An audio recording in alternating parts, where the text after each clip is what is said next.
Live मधून कल्याण डोंबिवलीतील राजकारण पाहून शिसारी आली असे उद्गार मनसे प्रमुख राज ठाकरेंनी काढलेत। बाळासाहेब ठाकरेंच्या जन्मशताब्दीनिमित्त षण्मुखानंद कार्यक्रमामध्ये पार पडलेल्या लवचिक राजकारणाची उद्विग्नता राज ठाकरेंनी बोलून दाखवली। तर कार्यक्रमात पुन्हा एकदा मनसे प्रमुख राज ठाकरे आणि उद्धव ठाकरे हे एकाच व्यासपीठावरती दिसले। यावेळी राज ठाकरेंनी आपल्या भाषणातून बाळासाहेबांच्या आठवणींना उजाळा दिला। तर आता बाळासाहेब असते तर आजची राजकीय परिस्थिती पाहून ते व्यथित झाले असते अशी खंत देखील राज ठाकरे यांनी व्यक्त केली आहे। बाहेरच्या सगळ्या जिल्ह्यांमध्ये कल्याण डोंबिवली असेल इतर ठिकाणी माझं उद्धव ठाकरे आणि माझं संजय राऊतांची बोलणं झालं। शिसारी आली शिसारी।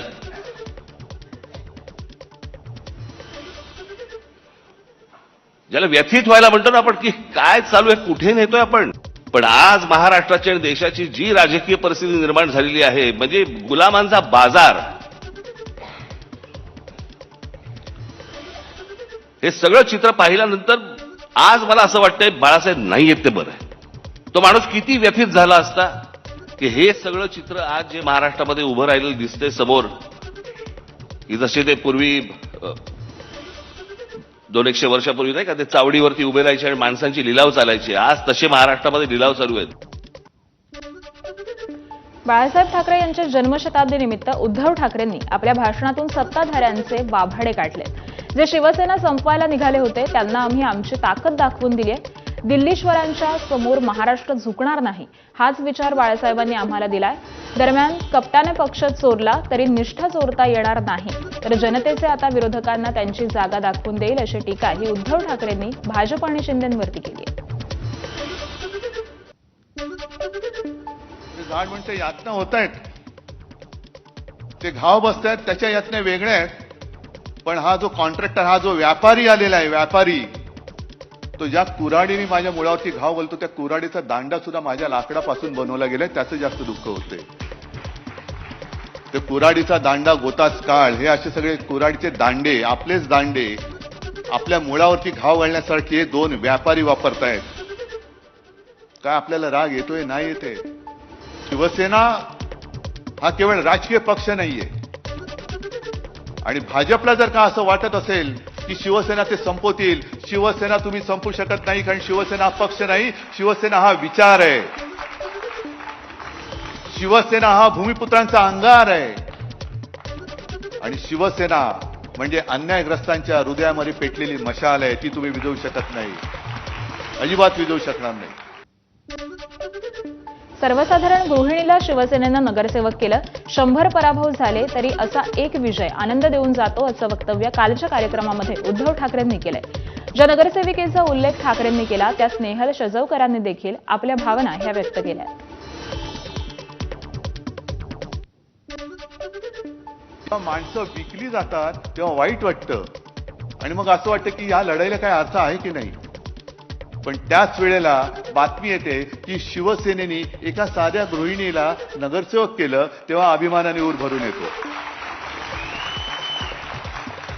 अभिमानाने ऊर भरून येतो। अरे नाही, आहे जिवंत आहे तो बाळासाहेबांचा शिवसैनिक आज सुद्धा जिवंत आहे, हे त्या विजयावरनं म्हणजे 100 पराभव झाले तरी तो एक विजय जो असतो ना तो खूप मोठा सुख देऊन जातो।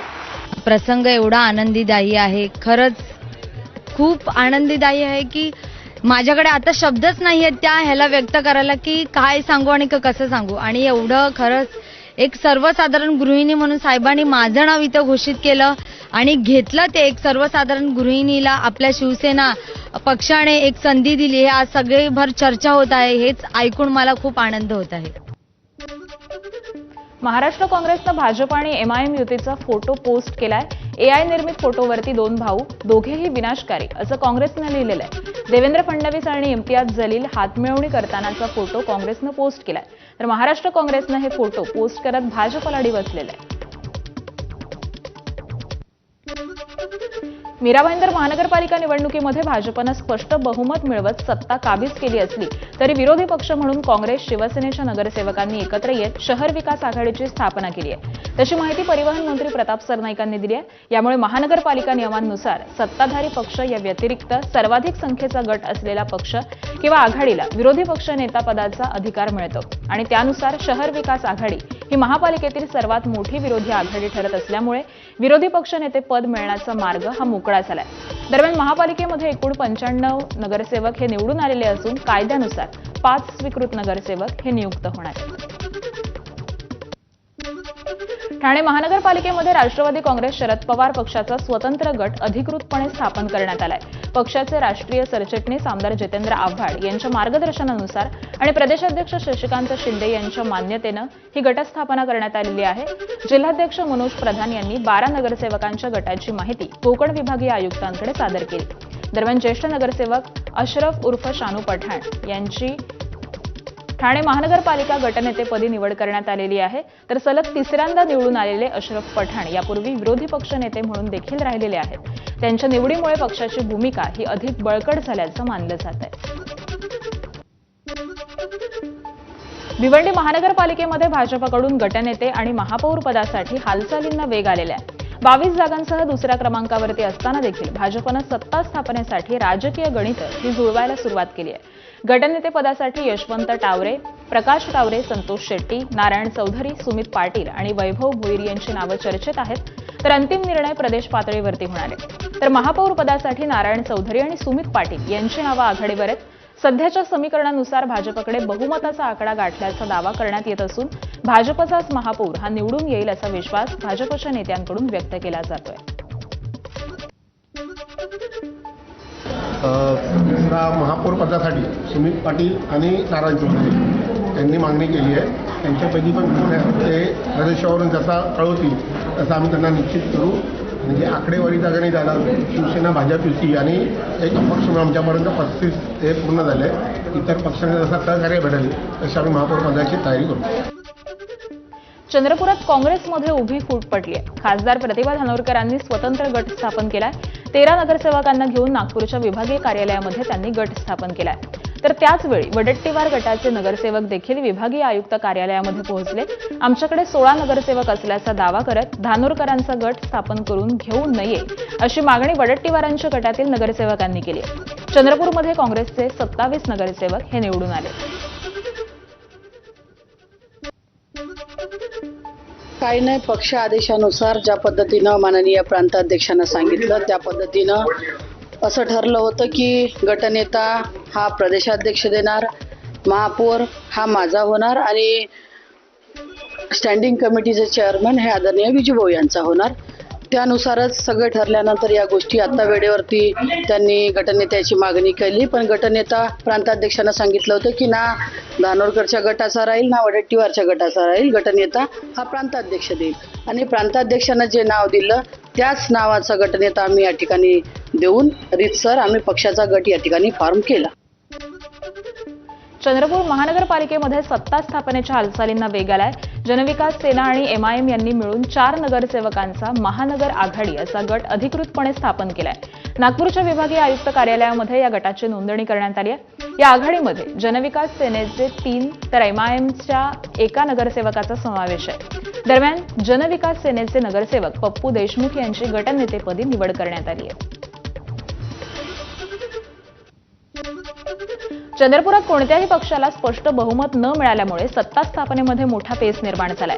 त्यातच आता वंचित आणि ठाकरेंच्या शिवसेनेने 8 सदस्यांचा गट स्थापन करून मोठी खेळी केली आहे. आम्हाला महापौरपद देणाऱ्यांना पाठिंबा देऊ अशी भूमिका या नव्या गटानं घेतली आहे. तर याआधीच काँग्रेसमध्ये अंतर्गत कलह असल्यामुळे त्यांचं अंतिम समीकरण हे ठरलेलं नाही. मात्र या नव्या गटामुळे चंद्रपुरामध्ये भाजपला देखील सत्ता स्थापनेची संधी मिळाली आहे. आम्ही काँग्रेसला विचारणा केली आहे. काँग्रेसनं नाही म्हटलं तर आमच्या पुढे इतर पर्याय खुले आहेत असा इशारा देखील वंचितच्या नगरसेवकांनी दिला आहे. आम्ही निवडणुकीच्या पूर्वेस शिवसेना उद्धव बाळासाहेब ठाकरे आणि वंचित बहुजन आघाडी म्हणून युती म्हणून निवडणूक लढलो होतो. आणि त्याच माध्यमातून आम्ही 8 तिकिटा तिथं जवळपास जिंकलो. त्याच्या 6 हा शिवसेना उद्धव बाळासाहेब ठाकरेचे आणि 2 वंचित बहुजन आघाडीचे, असे म्हणून टोटल 8 सीटा आम्ही आज आमच्यासोबत त्याचा गट स्थापन केलेला आहे. आणि गट नेता म्हणून आम्ही राहुल विरुटकर जे शिवसेनेचे नगरसेवक आहे यांना गट नेता म्हणून मान्यता मिळाली आहे त्यांना. लातूर जिल्हा परिषद निवडणुकीचं वातावरण हे आता चांगलंच तापू लागलंय. महापालिका निवडणुकीमध्ये काँग्रेस आणि वंचित बहुजन आघाडीची युती न झाल्यामुळे जिल्हा परिषदेत देखील हा काँग्रेस वंचित फॅक्टर चालणार की नाही यावरती राजकीय वर्तुळामध्ये चर्चा सुरू झाली आहे.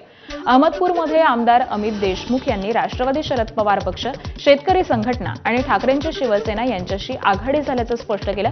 मात्र वंचित बहुजन आघाडीसोबत काही जागांवरती अजूनही तिढा कायम असल्याचं त्यांनी सांगितलेलं आहे. दरम्यान भाजपबाबत जनमत बदलत असल्याचा दावा करत बंडखोर उमेदवारांची मनधरणी सुरू असल्याचं देखील अमित देशमुख यांनी स्पष्ट केलंय. भारतीय जनता पक्षाचा कारभार हा लातूरकरांनं अनुभवला मागच्या काळामध्ये आणि तो काही फार त्यांच्या पसंतीस उतरलेला नाही हे सिद्ध झालं निकालावरनं. आणि जिल्हा परिषदेमध्ये देखील भारतीय जनता पक्षाचा कारभार हा लातूर जिल्ह्यातल्या नागरिकांनी पाहिलेला आहे. त्यामुळं मला असं वाटतं की तिथंही लातूर जिल्ह्याचे मतदार बदल घडवतील आणि काँग्रेस आघाडीला बहुमत देतील. सिंधुदुर्ग जिल्हा परिषद आणि पंचायत समिती निवडणुकीसाठी काल उमेदवारांच्या अर्जांची छाननी झाली. यामध्ये वैभववाडीत धानवडे पंचायत समिती आणि बिडवाडी पंचायत समितीमध्ये भाजपचे उमेदवार हे बिनविरोध निवडून आलेले आहेत. त्यानंतर नितेश राणेंनी आनंद व्यक्त केला. कालपासून आमची विजयी घोडदौड ही सुरू झालेली असून 7 फेब्रुवारीला देखील कायम राहील असा विश्वास राणेंनी व्यक्त केलाय. तर नारायण राणेंच्या नेतृत्वामध्ये भाजपचा मोठा विजय होईल असंही राणे म्हणाले. आमचे 2 उमेदवार बिडवाडी पंचायत समिती आणि नाधवडे पंचायत समिती ह्या भारतीय जनता पक्षाच्या वतीने आम्ही लढवत होतो आणि दोन्ही उमेदवार बिनविरोध झालेले आहेत. जे काय विजयाची घोडदौड कालपासून आमची बिनविरोधच्या नावाने सुरू झालेली आहे ती येणाऱ्या 7 तारखेला परत एकदा महायुती, भारतीय जनता पक्ष, शिवसेना आणि राष्ट्रवादीचाच झेंडा आमच्या सिंधुदुर्ग जिल्हा परिषदेवर सन्मान्य राणेसाहेबांच्या नेतृत्वात आणि आमच्या मुख्यमंत्री साहेबांच्या नेतृत्वात निश्चित पद्धतीने फडकेल हा विश्वास मी या निमित्ताने व्यक्त करतो. सांगलीच्या तासगाव कवठे महांकाळ मतदारसंघाचे आमदार रोहित पाटलांनी जिल्हा परिषद आणि पंचायत समिती निवडणुकीच्या पार्श्वभूमीवरती वचननामा जाहीर केला. ठेवलाच आहे विश्वास तर पूर्णच ठेवून बघा या टॅगलाईन खाली ते निवडणुकीला सामोरे जाणार असून शिक्षण, स्वच्छता आणि समृद्ध शेतीवरती वचननाम्यामध्ये भर देण्यात आलाय. राज्यामध्ये राष्ट्रवादी एकत्र येण्याच्या चर्चा सुरू असल्या तरी या निवडणुका तुतारी चिन्हावरच लढवणार असल्याचं रोहित पाटील यांनी स्पष्ट केलंय. तर तासगाव नगरपालिकेमध्ये विरोधक जिंकल्यामुळे फार मोठं आव्हान वाटत नाही असं देखील रोहित पाटलांनी म्हटलंय. आता जसा आमदार काम करताना आपला पाहिजे तसा झेडपी सदस्य, पंचायत समिती सदस्य, ग्रामपंचायतीच्या सरपंचांना अधिकचे अधिकार मिळालेले आहेत. हे सगळे घटक आपले असले तर काम अधिक प्रभावीपणाने होऊ शकतं असं आम्हाला वाटतं. त्यामुळे जसा माझ्यावर विश्वास ठेवला तसा माझ्या सहकाऱ्यांवरती विश्वास ठेवावा, म्हणजे मी अधिक गतीनं काम करेन हा विश्वास माझ्या मतदारसंघातील लोकांना आम्हाला द्यायचा आहे. कृष्ण आमदारकी झाली, नगरपालिकाही झाली, लग्नाचा विषय सातत्याने येतो. काय नेमकं नाही, ह्या चर्चा कुठून येत आहेत याची मला कल्पना नाही, पण आधी लगीन कोंडाण्याच. महाड नगर परिषद निवडणुकीतील राड्या प्रकरणी भरत गोगावलेंचे पुत्र विकास गोगावलेंना 2 दिवसांची पोलीस कोठडी सुनावण्यात आली आहे. इतर सर्व आरोपींनाही 2 दिवसांची कोठडी ही महाड कोर्टानं सुनावलेली आहे. शिवसेनेचे 8 आणि राष्ट्रवादीच्या 5 आरोपींना कोर्टानं शिक्षा सुनावली आहे. तर विकास गोगावलेंची पोलिसांनी तब्बल 7 तास चौकशी केली आणि त्यानंतर त्यांना कोर्टामध्ये हजर करण्यात आलं. कोर्टात दोन्ही बाजूकडून युक्तिवाद झाल्यानंतर कोर्टानं सर्व आरोपींना 2 दिवसाची पोलीस कोठडी ही सुनावलेली आहे. महाड नगर परिषद निवडणुकीमध्ये शिवसेना आणि राष्ट्रवादीच्या कार्यकर्त्यांमध्ये राडा झाला होता. यावेळी विकास गोगावले यांनी पिस्तूलही काढलेलं होतं. दोन्ही जिल्ह्यांमध्ये 3 आरोपी अटक केले गेलेले होते. आज CR नंबर 178 जो आहे त्याच्यामध्ये 8 आरोपी हजर झालेले आहेत पोलिसांच्या पुढे आणि 179 मध्ये 5 आरोपी हजर झालेले आहेत. त्यांची अटकेची पुढची प्रक्रिया पार पाडण्यात आलेली आहे आणि त्यानंतर त्यांना माननीय न्यायालयासमोर हजर करण्यात आलेलं आहे. आज दोन्ही साईडचे आरोपी हजर केले. मी विकास गोगावलेकडनं मी स्वतः आणि भिसे वकील जे आहेत त्या मी वकीलपद दाखल केलं. आमचे 1 ते 8 आरोपी हजर झालेले. त्याप्रमाणे पोलिसांची मागणी पण 2 दिवसाचा PCR जो परवापर्यंत दिलेला आहे आणि दुसरे आरोपी जे हजर केले त्यामध्ये पण 2 दिवस PCR दिलेला आहे. दोन्ही केसमध्ये.